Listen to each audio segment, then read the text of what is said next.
Entrevista al Día con Hernán Higuera.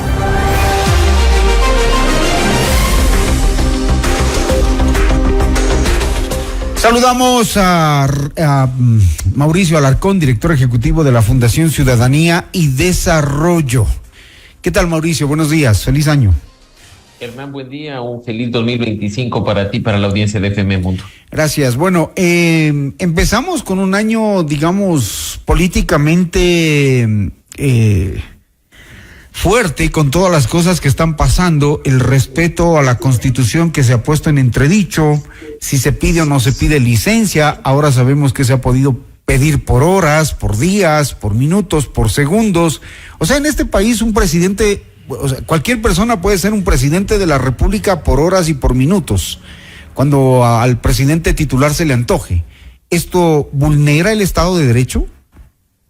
Completamente, mi estimado Hernán, porque las autoridades, como los ciudadanos, estamos obligados a cumplir y hacer cumplir la Constitución y las leyes que están vigentes. La normativa es clara, no se presta a interpretación, no es necesario verle de distintas formas en función de las conveniencias. Cuando una persona opta por un cargo distinto al cual en ese momento se encuentra, debe renunciar al momento de inscribir su candidatura. Cuando esa persona opta por el mismo cargo que ocupa, tiene que solicitar licencia y hacer uso de la misma sin remuneración durante el tiempo que dure la campaña electoral, desde el inicio mismo de la campaña electoral. En este momento hemos escuchado muchas versiones a cargo de actores políticos y de algunos abogados, por supuesto, que lo que en definitiva dicen es que una sentencia interpretativa emitida 10 años antes de la disposición del Código de la Democracia exime de esta responsabilidad a quienes se encuentran en un gobierno de transición producto de la mal llamada muerte cruzada. 10 años antes. Así es que, en definitiva, lo que se está haciendo es, como digo, un pronunciamiento a conveniencia en función de los intereses particulares. Mira la crisis que se ha desatado, y tú bien lo has mencionado, en el sentido de que este país formalmente, aunque no de forma constitucional, tiene en este momento 2 vicepresidentas, y a las 2 se les denomina constitucionales. ¿Cómo se va a solucionar ese tema? Hay ciudadanos que respaldan lo que está pasando y, por ejemplo, nos dicen: al fin tenemos un presidente que no se deja manipular por los políticos, posiblemente sea inexperto, pero trata de hacer bien las cosas. Es que no se trata solamente de hacer bien, es que hay que hacerlas bien, pero respetando lo que dice la normativa vigente. Si no, pues yo hago bien y me voy por encima de la ley. Efectivamente, con esa claridad con la que tú lo has dicho, nos hemos pronunciado varios abogados, varias personas vinculadas al mundo académico y a la sociedad civil. Las reglas de juego están para todos sin excepción, y acá no es posible, ni debe ser posible, avalar acciones en función de lo bien o lo mal que me cae una persona. En este momento podríamos citar un caso hipotético en el que otra presidencia de otra tienda política aprovecha que su vicepresidente se va de vacaciones para nombrar por decreto a una persona que no fue electa por los ecuatorianos. Si fuera de una tienda política criticada por aquellos que hoy aplauden la acción de Noboa, probablemente estarían vociferando y hasta iniciando acciones legales y constitucionales en su contra.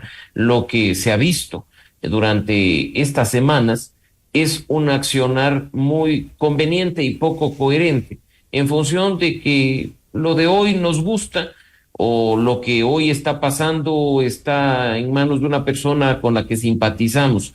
En definitiva, parece que el autoritarismo no nos caía mal. El que nos caía mal era quien lo ejercía en determinado momento. Pero habemos personas que procuramos, en función de nuestro alcance, nuestro conocimiento y nuestras capacidades, trabajar para la promoción y defensa de la democracia, del Estado de Derecho y hasta del respeto de la independencia de las funciones del Estado. Hay quienes consideran que estas decisiones del presidente Noboa quizá no gusten a muchos, pero es la forma de salvar la democracia, dicen. ¿Cómo salvas a la democracia violándola? ¿Cómo salvas a la democracia rompiendo la Constitución y la ley? Imagino que la forma de pensar así es por todo lo que se intentó hacer el fin de semana en la Asamblea, ¿no? Bueno, lo que vimos el fin de semana en la Asamblea fue un accionar correcto. y que fue además acompañado de una narrativa de desinformación y de noticias falsas que lamentablemente tuvo eco en varios medios de comunicación, en varios analistas y líderes de opinión, de hablar de un golpe de Estado en 2 pasos. Eso es más o menos como la teoría, recordarás tú, Hernán, que se manejaba hace un tiempo del golpe blando, ¿no? Y ese mensaje que no tenía asidero alguno ni sustento, pero se repetía una y otra vez, cumpliendo con esa máxima del ministro de propaganda de la Alemania nazi, de que una mentira repetida 1000 veces se convierte en verdad. Por desgracia, hoy, con analistas pautados, medios de comunicación pautados, esa mentira prolifera con mucho más fuerza y las consecuencias las pagamos todos los ecuatorianos.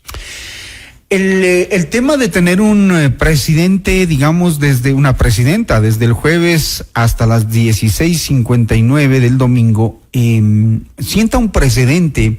Esto no había pasado antes en la historia democrática del Ecuador. Porque no tenía razón de pasar ni tiene fundamento para que pase, Hernán. Un presidente tiene reglas de juego para designar temporalmente a una vicepresidenta por decreto ejecutivo, y esas circunstancias establecidas en la Constitución no han ocurrido de ninguna manera. Mira que es clara la norma.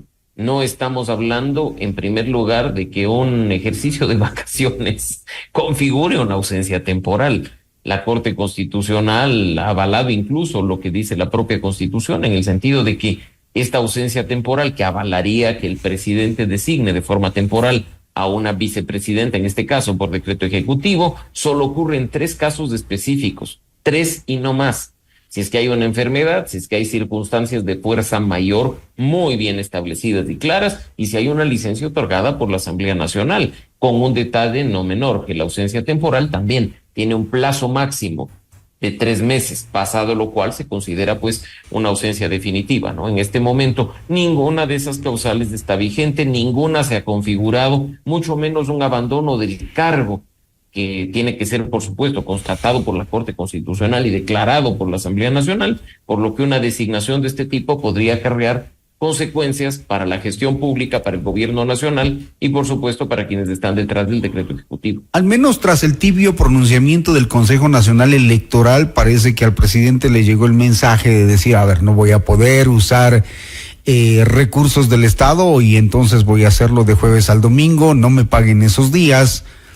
Pero en este país los políticos siempre han hecho lo que han querido, ¿no? Ya en el tiempo de Rafael Correa, la estructura del Estado estuvo al servicio de las campañas electorales, que se las ganaron todas, como ellos mismos decían, pero claro, con el aparataje del Estado, y allí se sentó el precedente y nunca nadie dijo nada. Los ecuatorianos, como tú dices, como que nos acostumbramos y entonces unos son autoritarios y otros ya no.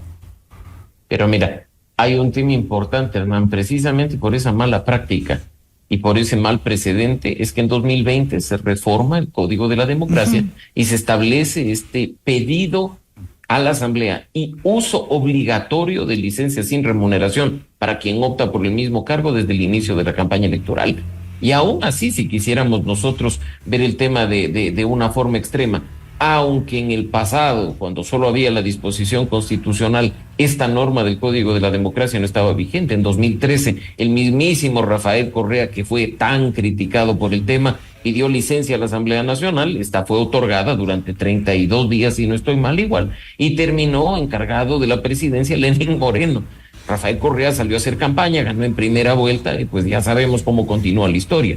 Pero aún ahí hubo un tema de licencia, porque la razón de ser de esta disposición del Código de la Democracia es evitar el uso indebido de recursos públicos cuando tienes un pie en la presidencia y un pie en la candidatura presidencial.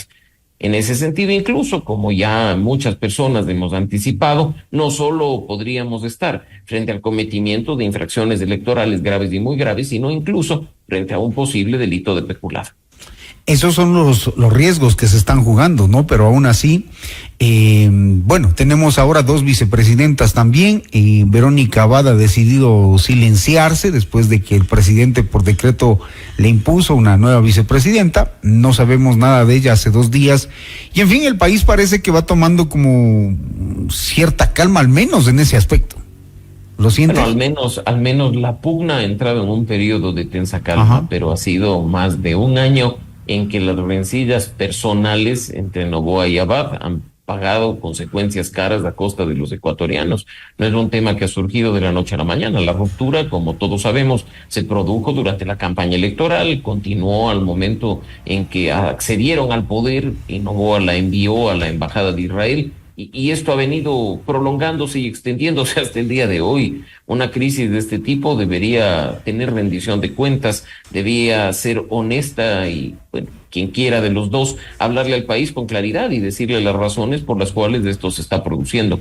Que no nos coman al cuento, que no nos digan que es por declaraciones públicas o por discrepancias en el tema ideológico. Mira que incluso tú hace un momento has puesto en evidencia cómo se maneja la política en Ecuador, ¿no? O sea, me llamó un amigo, me dijo que pues como nos conocemos de jugar fútbol, sea candidato, y pues aquí estoy, soy candidato, y de pronto por un golpe de suerte accedes al poder y terminas ahí en broncas, alzando las divorcios. manos. O mira en el tema de la asamblea. O te declaras independiente 3 veces en un año. Ajá. Claro, es la forma de hacer política. Aquí se preparan por horas y en cursos así rápidos y de repente apareces en una lista, ¿no?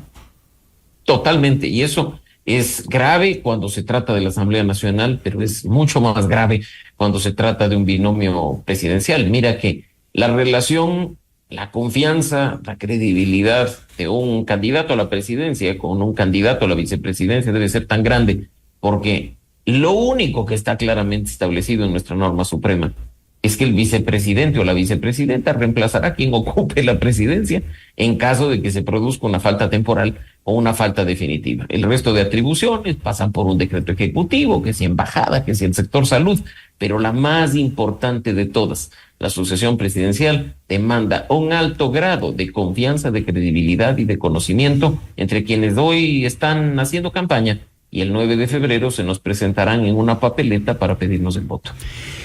Todo esto que ha pasado en estos días, incluido el tema de los 4 de las Malvinas y toda esta situación que nos ha generado en los últimos días, digo, una imagen a nivel internacional sobre un Estado de Derecho vulnerado, ¿qué consecuencias nos trae como país? En lo económico, en lo social. Mira, siempre hay consecuencias, hay personas que dicen, no, esto ya pasará, aquí no hay ningún problema. Lo cierto es que internacionalmente se evalúa mucho la calidad de la democracia, la situación del Estado de Derecho, de la independencia de las funciones del Estado. Hoy que estamos tan preocupados de que el Fondo Monetario nos dé recursos, de acceder a créditos de las multilaterales, estos temas son evaluados. Basta leer los informes país.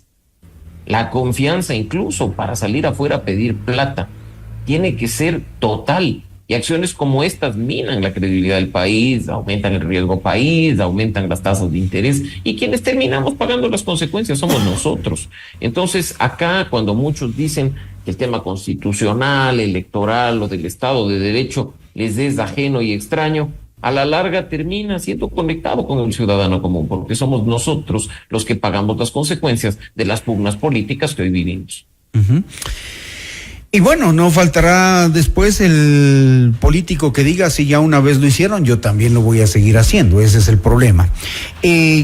Gracias, estimado Mauricio, director ejecutivo de la Fundación Ciudadanía y Desarrollo, por el análisis sobre el Estado de Derecho en el Ecuador. Muy gentil. Muchas gracias, Hernán. Un buen día para ti y para la audiencia de FM Mundo. Gracias. 6 de la mañana, 56 minutos.